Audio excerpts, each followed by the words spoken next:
Gold, trusted gold buyers. మీరు తాకట్టు పెట్టిన బంగారాన్ని విడిపించి ఈ రోజు ఉన్న మార్కెట్ ధరకు కొనబడను.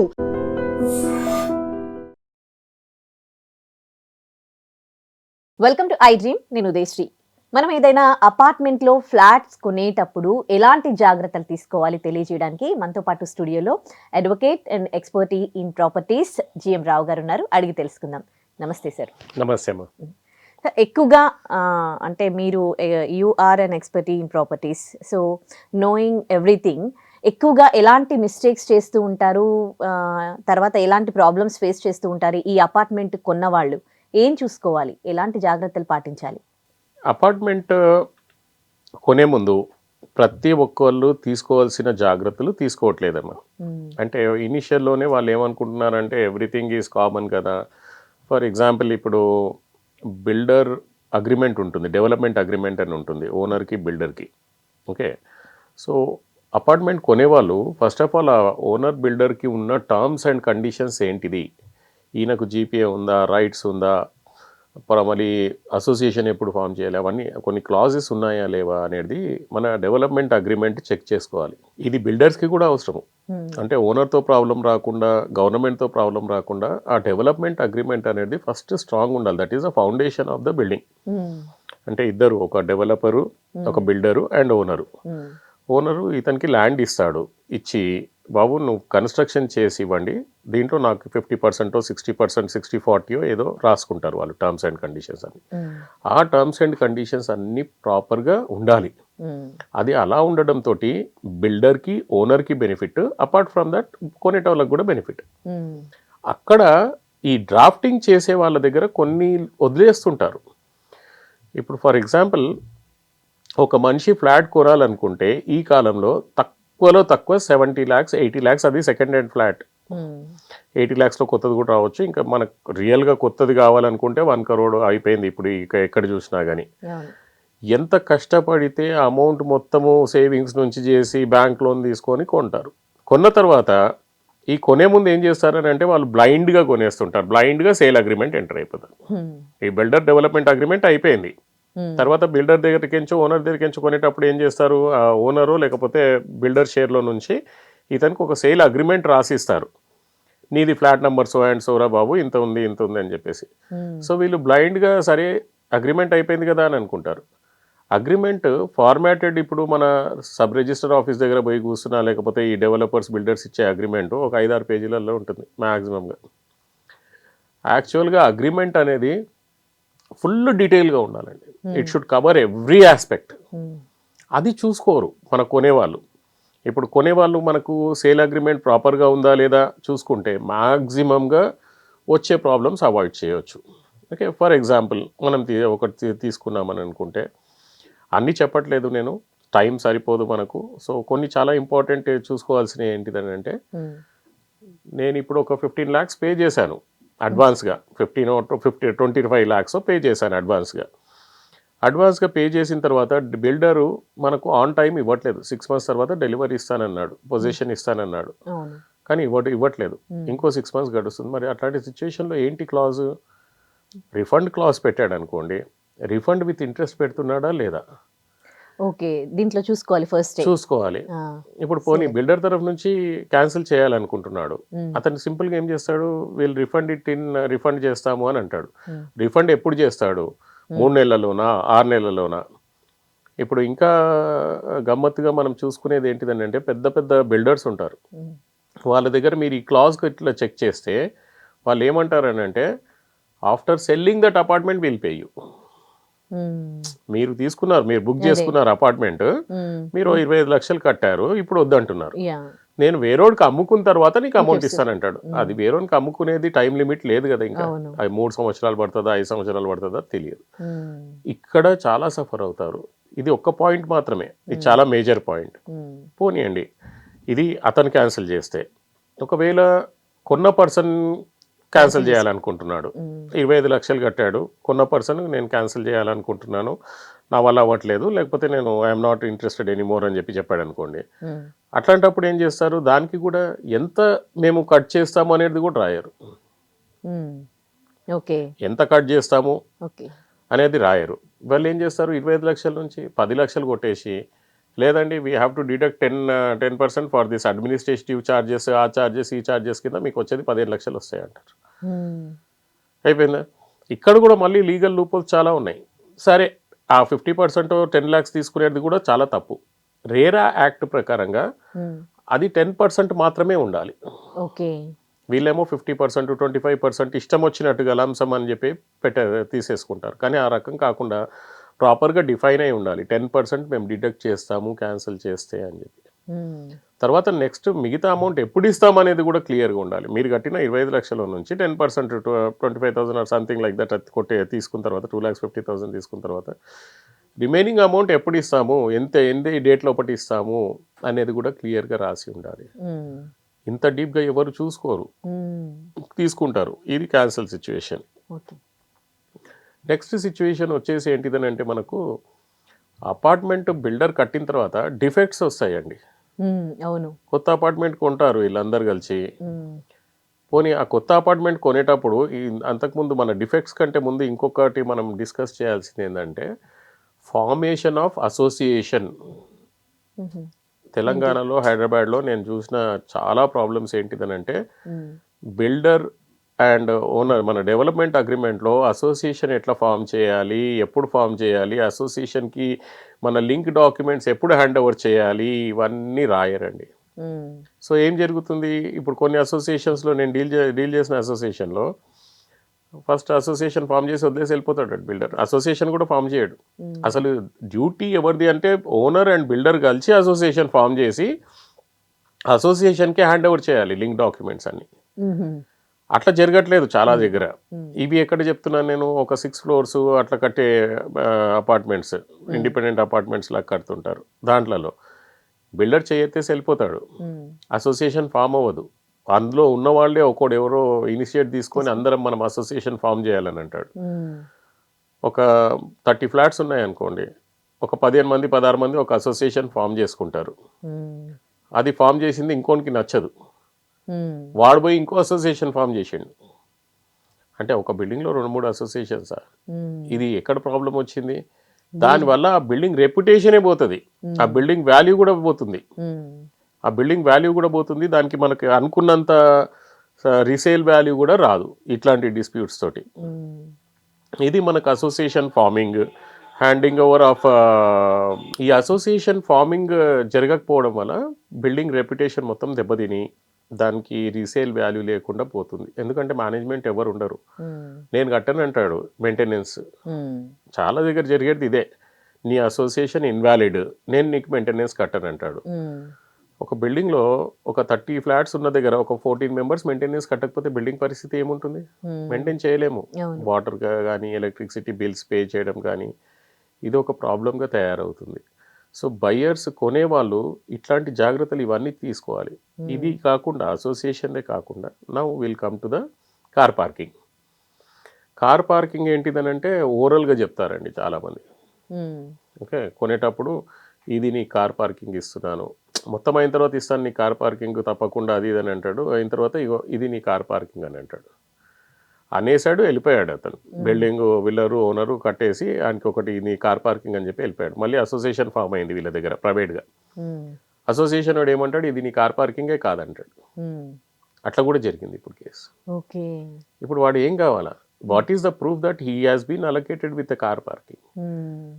సో ఆ కార్ పార్కింగ్ కూడా అగ్రిమెంట్లో సేల్ డీడ్లో కంపల్సరీగా మెన్షన్ చేసి ఉండాలి. ఇది నాకు ఇన్ని square yards of car parking, ఇది నాది డెడికేటెడ్ కార్ పార్కింగ్ అని చెప్పేసి. అది లేకపోవడం వల్ల చాలా అంటే చాలా సఫర్ అవుతున్నారండి ఈ car parking disputes, maintenance disputes. Apart from these things defects అని చెప్పుకున్నాం మనం. అపార్ట్మెంట్లో క్రాక్స్ రావడం, అపార్ట్మెంట్స్లో కొన్ని పనులు చేయకుండా వదిలేయడం. ఇప్పుడు ప్లే గ్రౌండ్ అని చెప్పి పిల్లలది అవి ఇన్స్ట్రుమెంట్స్ అవన్నీ కొనిస్తాను ఇక్కడ పెడుతున్నాను అంటాడు, అవన్నీ ఏం కొనియాడు. అంటే as a builder you want to escape from what ever the situation. ఎంత తొందరగా కంప్లీట్ చేసుకొని వెళ్ళిపోతే అంత వాడికి సేఫ్ అని చెప్పేసి. సో అసలు ప్లే గ్రౌండ్ ఎక్విప్మెంట్స్ పెట్టాడు, ఇది పెట్టాడు. అండ్ రేరా ప్రకారంగా ఎప్పుడైనా కానీ బిల్డర్ ఒక బిల్డింగ్ కన్స్ట్రక్షన్ చేసి హ్యాండ్ ఓవర్ చేస్తే he has to give 5 years of warranty for the defects. Okay. అదే క్వాలిటీ లేని బిల్డింగ్స్ కూడా చాలా కట్టేసి క్వాలిటీ లేని బిల్డింగ్స్ చాలా ఉన్నాయి. కట్టేసి సేల్ చేసి వెళ్ళిపోతున్నారు. ఇప్పుడు హైటెక్ సిటీలో అక్కడ మీరు కొన్ని కొంతమంది కడుతున్నారు బిల్డర్స్, అంటే కొద్దిగా పేరు లేని బిల్డర్స్. మ్మ్. అదేదో పౌడర్తో కడుతున్నారండి. మీరు కరెక్ట్గా ఒక సుత్తెతో గట్టిగా కొడితే గోడ పగిలిపోతుంది. మ్మ్. ఓన్లీ సుత్తెతో కొడితే గోడ హోల్ పడిపోతుంది. ఆ రకం కడుతున్నారు. So they are not using proper bricks, they are not using proper material. Hmm. And ఇవన్నిటికీ మరి డిఫెక్ట్స్కి మనం చూడాల్సింది ఎవరు లాస్ అవుతున్నారు ఇక్కడ అని అంటే బయ్యర్ లాస్ అవుతున్నాడు. కరెక్ట్. కొనేస్తాడు పాపం. ఇప్పుడు నాకు చాలామంది వెరిఫికేషన్ గురించి వస్తుంటుంది. వెరిఫికేషన్కి అమౌంట్ తక్కువ ఉంటుందమ్మా. మ్యాక్సిమంగా 10,000 rupees we charge for the verification. Hmm. ఇది sale deed verification, sale agreement verification, hmm. Builder development agreement verification will be almost like 25,000. That is major thing will be involved. Hmm. So ఈ 10,000 పెట్టుకోవడానికి కూడా వెనకకు పోయి మ్మ్. కోట్ల రూపాయల loss నష్టం. చేసుకుంటున్నారు. మ్మ్. ఇప్పుడు జస్ట్ ఈ టాపిక్ ఎందుకు చేయాలనిపించిందంటే రీసెంట్గా నాకు చాలా పెద్ద బిల్డర్, మ్మ్. చాలా పేరు మోసిన builder, and that flat is costing almost like 2.75 crores. Okay. 2.7 అంటే ఆల్మోస్ట్ 3 కోట్ల ఫ్లాట్ అది. మ్మ్. అది కొంటున్నాడు ఒక క్లయింట్. మ్మ్. ఈ ask me that sir I want your verification hmm. About this sale deed. దీని లోపల ఏమేం డిఫెక్ట్స్ ఉన్నాయో చూడండి అని చెప్పేసి. మ్మ్. ఓకే. అంత పెద్ద ప్రాజెక్ట్లో కూడా ఏంటిదని అంటే everything is protecting the promoter, not the buyer. Okay. Hmm. Okay. So buyer promoter ఈజీగా ఎస్కేప్ అయిపోవడానికి ఆడి క్లాజెస్ అన్నీ పెట్టుకున్నాడు. మ్మ్. అండ్ రేరా స్పెసిఫిక్గా అన్నీ రాశాడు. కానీ రేరా కొన్ని పాయింట్స్ రాయలేదు. 10% మేము స్పెసిఫిక్గా సీజ్ చేస్తాము, లేకపోతే ఇది. బయ్యర్కి ఏమో స్ట్రిక్ట్గా టైం టు టైం నువ్వు ఇది కట్టాలి, ఈ టైంలో ఇది కట్టేసేయాలి. మ్మ్. క్యాన్సిల్ అయిందనుకో మళ్ళీ నేను ఎప్పుడు ఇస్తాను అనేది రాయలే. క్యాన్సిల్ అయితే నేను అమ్మేసి ఇస్తాను అని చెప్పి రాశారు అంత పెద్ద builders. Okay. You can imagine ఒక పర్సన్ 3 కోట్ల ఇల్లు కొంటుంటే మ్మ్. ఇట్లాంటి కండిషన్స్ ఉంటే వాడు చూడకుండా కొనేయడం ఏంటి? అదే. Isn't it? సో ప్రతి buyer, whether he is buying 3 crores property or 50 lakhs property or anything, మ్మ్. నేనని చెప్పను, అట్లీస్ట్ ఒక మంచి Advocate ని. అడ్వకేట్ని, ఒక మంచి ఎక్స్పర్ట్ అడ్వకేట్ని కాంటాక్ట్ అయ్యి మ్మ్. డీటెయిల్డ్ అనాలిసిస్ ఇన్ రిటర్న్ కావాలండి మనకు. మ్మ్. 2 రకాలుగా ఉంటుంది. ఇప్పుడు అమౌంట్ సేవ్ చేసుకోవడానికి కొంతమంది కాల్ చేస్తారు. సార్ నాకు ఇట్లా సేల్ అగ్రిమెంట్ వెరిఫికేషన్ చేయాలండి, ఎంత ఛార్జ్ చేస్తారు? మ్మ్. ఓకే. మనము 10,000 అన్నాం అనుకోండి. మ్మ్. సార్ ఆ 10,000 రూపీస్ మీరు అంతా మొత్తం రెడీ చేసి మాకు ఇవ్వగానే ఇస్తాం సార్ మేము. అదేమన్నా పద్ధతి అది? ఎంత అంటే ఆల్మోస్ట్ ఒక 2-3 days మనం మైండ్ అంతా స్పెండ్ చేసి వాళ్ళ అగ్రిమెంట్ వాళ్ళకి మనం కొడితే వాడు అమౌంట్ మనకు పే చేస్తాడని గ్యారంటీ ఏంటి? అవును. అందుకని చెప్పి అడ్వకేట్స్ ఏం చేస్తారు, లేదండి అప్ ఫ్రంట్ పే చేయమని అంటారు. మ్మ్. లేదా వాళ్ళు ఏంటిది 70% ముందు పే చేస్తే 30% they can pay it later, and that to we will not give you the signed document. మ్మ్.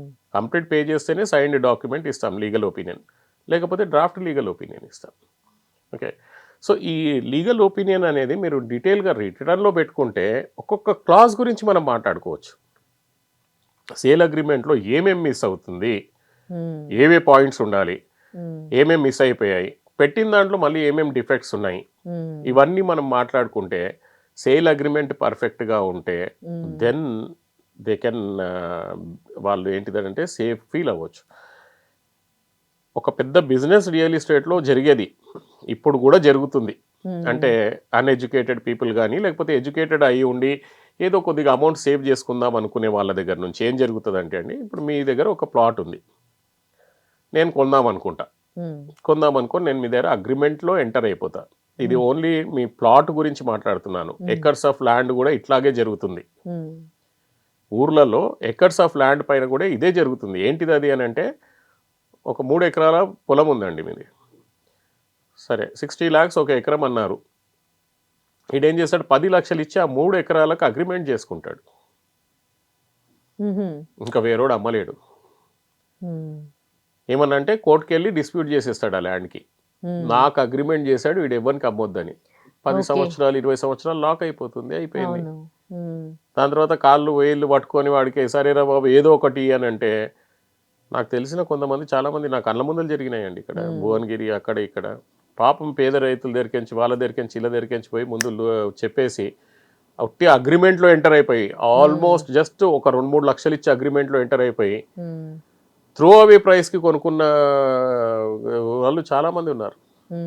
ఏంటంటే కోర్టుకి వెళ్ళిపోయి స్టే తెచ్చుకుంటారు. వేరేవాడు ఎవడు కొనలేడు. ఆ కోర్టు కేసు 10-20 సంవత్సరాలు పోతుంటుంది. వీడు అమ్మలేడు. సో ఆ రకంగా ప్రాబ్లమ్స్ వస్తుంటాయి. కాబట్టి ఏదో కొనేసిన తర్వాత అడ్వకేట్ని కాంటాక్ట్ అయితే దానికి మన పాతకాలం సామెతలాగా చేతులు గాలిపోయిన తర్వాత ఆకులు పట్టుకున్నట్టుగా ఉంటుంది.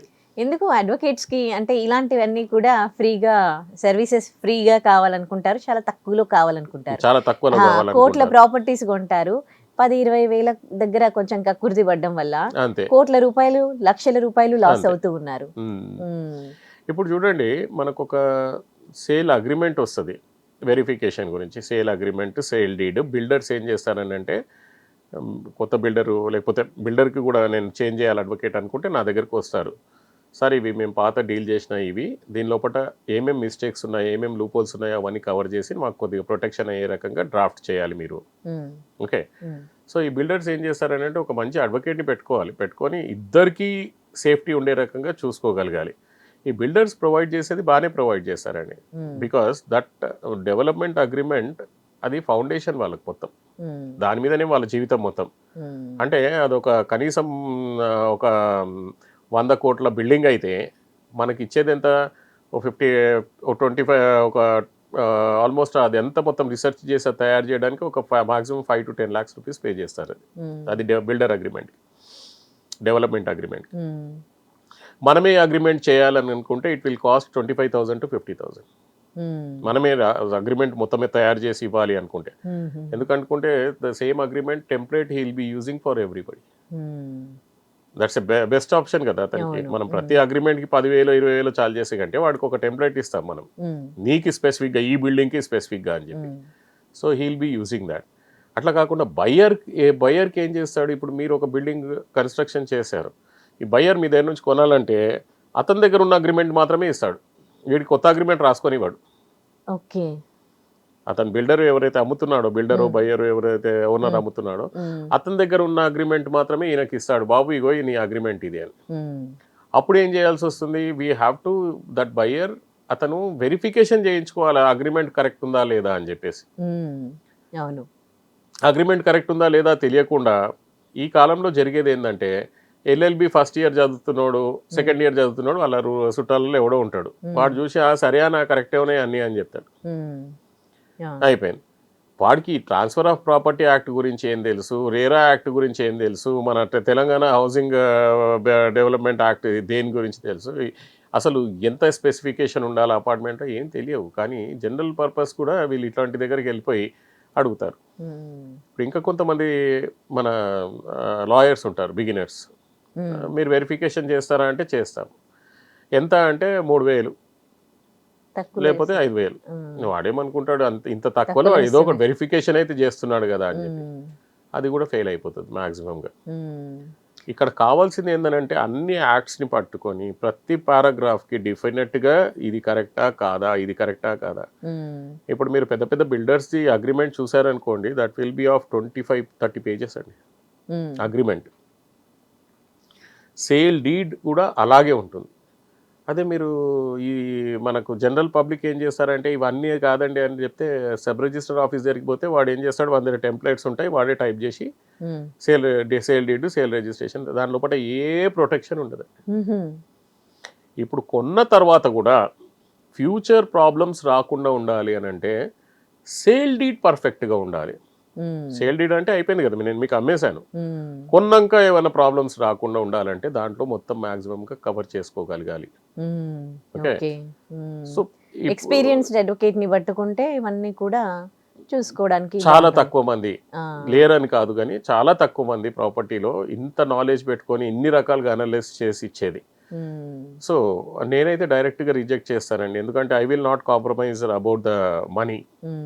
నేను సంపాదించేది నేనేం పెద్ద కమర్షియల్ ఇది కాదు, నాకు నెలకు ఒక్క క్లయింట్ వచ్చినా చాలు, కానీ మనస్ఫూర్తిగా టోటల్గా డ్రాఫ్ట్ చేసి ఇవ్వగలుగుతాం మనం. కానీ ఏదో కమర్షియల్గా అని చెప్పేసి వచ్చినట్టుగా 100 తీసుకొని ఏదో ఒపీనియన్ ఇవ్వడం కాదు. ఒపీనియన్ ఇచ్చాము అని అంటే మాత్రము that should really safeguard the client. Client నా దగ్గరకు వచ్చేదే ఒక నమ్మకంతో వస్తాడు. ఇప్పుడు రీసెంట్గా జరిగిన దాంట్లో ఇంకోటి ఉంది. ఒక client is buying a property somewhere in Kothaguda or Kondapur. Sir నాకు వెరిఫై చేసి పెట్టండి సార్ అన్నాడు. సరే అమ్మ పంపించండి. ఎంత అవుతుంది అని అంటే 10,000 రూపీస్ అది సేల్ డీడ్ వెరిఫికేషన్కి అవుతుంది అని. డైరెక్ట్గా సార్ 5,000 తీసుకుంటారా? 3,000లో చేసే వాళ్ళు కూడా చాలామంది ఉంటారండి, ఏమనుకోకండి, నేనైతే అది చేయను అని చెప్పి పెట్టేస్తాం మనం. అతను మళ్ళీ ఎక్కడో వెళ్తాడు, 3,000 4,000 చేస్తామని అంటారు. బట్ ఏదైనా కానీ ఒక ఎక్స్పీరియన్స్ డాక్టర్ ఎక్స్పీరియన్స్ లాయర్కి ఉన్న డిఫరెన్స్ అనేది తప్పకుండా, అంటే అది వాళ్ళ ఎక్స్పీరియన్స్ కదా. ఇప్పుడు మేము ఎన్నో చూసి మాకు అలవాటు అయిపోతుంది, దీనిలో పాటు ఈ డిఫెక్ట్ ఉంది, రేరా ప్రకారంగా ఇది లేదు, రేరా ప్రకారంగా ఇది ఉండాలి. అండ్ లాస్ట్కి ఏంటిదంటే అండి, సేల్ అగ్రిమెంట్లో ఏదైనా డిఫెక్ట్ జరిగితే జ్యూరిస్డిక్షన్ కూడా మెన్షన్ చేయరు, రేరాకు కూడా పోకుండా చేస్తారు, కన్స్యూమర్ ఫోరంకి కూడా పోకుండా దాంట్లో పాటు ఒక క్లాజ్ పెడతారు, ఇది రేరాకు కాదు, దీని కాదు, ఆర్బిట్రేటరీ క్లాజ్ అని చెప్పి ఏదో ఒకటి పెడతారు. అది కూడా ప్రాబ్లమే కదా, అంటే వాళ్ళ సేఫ్టీ. సో ప్రతి ఒక్క బయ్యర్ మన తెలంగాణ ఆంధ్రాలో కానీ ఏదో కొద్దిగా వెరిఫికేషన్కి డబ్బులు పోతాయని బాధపడకుండా కంపల్సరీగా సేల్ అగ్రిమెంట్కి వెరిఫికేషన్ కానివ్వండి, సేల్ డీడ్ వెరిఫికేషన్ కానివ్వండి, తప్పకుండా వెరిఫై చేసుకొని ఒపీనియన్ తీసుకుంటే అవి రెక్టిఫికేషన్ చేసుకున్న తర్వాత సేల్ అగ్రిమెంట్ ఎగ్జిక్యూట్ చేసుకోవడం వల్ల చాలా మటుకు హెడేక్స్ తప్పుతాయండి. రియల్ లైఫ్లో 80 years మనుషులు, 75 years 80 years మనుషులు వాళ్ళు ఏదో అపార్ట్మెంట్ పీస్ ఆఫ్ లైఫ్ తోటి కొందాం అనుకొని ఉన్న వాళ్ళకు ఎన్నో headaches, maintenance headaches, car parking headaches, రకరకాలుగా బిల్డింగ్ మెయింటెనెన్స్ ప్రాపర్ ఉండదు, ఎవరికి అడగాలో తెలియదు. అసలు ఆ ఏజ్లో నా దగ్గరకు వస్తారు కొంతమంది, ఏం చేయాలండి ఈ ఏజ్లో అని అంటే, ఇప్పుడు ఏం చేస్తారండి, మీరు కొనే ముందు మీరు కాంటాక్ట్ అయితే ఇవి ప్రాబ్లమ్స్ ఉంటాయని చెప్పేవాళ్ళం. మీరు కొనేసిన తర్వాత ఇప్పుడు వస్తుంది ఆ ప్రాబ్లమ్ రెక్టిఫికేషన్ చేసే బదులుగా ఇంకా మీరు బెటర్ ఏంటిదని అంటే, దాని నుంచి బయటపడాలంటే అపార్ట్మెంట్ అమ్మేసుకొని వేరే దగ్గరికి వెళ్ళిపోండి. ఇంకా దానికంటే సొల్యూషన్ ఏం లేదు. మీరు సొల్యూషన్ గురించి ఫైట్ చేశారనుకోండి, it will take 5 to 10 years. అప్పటి వరకు 80 years మనిషి బతికి ఉంటాడో లేదో కూడా తెలియదు. సో దాని గురించి అని చెప్పి ప్రతి బయ్యర్ కంపల్సరీగా sale agreement, sale deed verification చేయించుకోవాలి. బిల్డర్స్ ఎవరైనా ఉన్నా కానీ ఆ బిల్డర్స్ ఏంటంటే డెవలప్మెంట్ అగ్రిమెంట్ మాత్రం చాలా స్ట్రాంగ్గా చేసుకోవడం వల్ల వాళ్ళకి, ఓనర్కి ప్లస్ గవర్నమెంట్కి ఎట్లాంటి క్లాషెస్ రాకుండా ఉంటాయండి. Right, thank you so much for your valuable suggestions to us, sir. Thank you. Okay viewers, మీరు కూడా ఏదైనా ఫ్లాట్ కానీ అపార్ట్మెంట్ కానీ తీసుకుంటే ఈ జాగ్రత్తలు పాటించండి, లేదా ఎవరైనా ఎక్స్పీరియన్స్డ్ అడ్వకేట్ని పెట్టుకుంటే మీకే మంచిది. Thank you.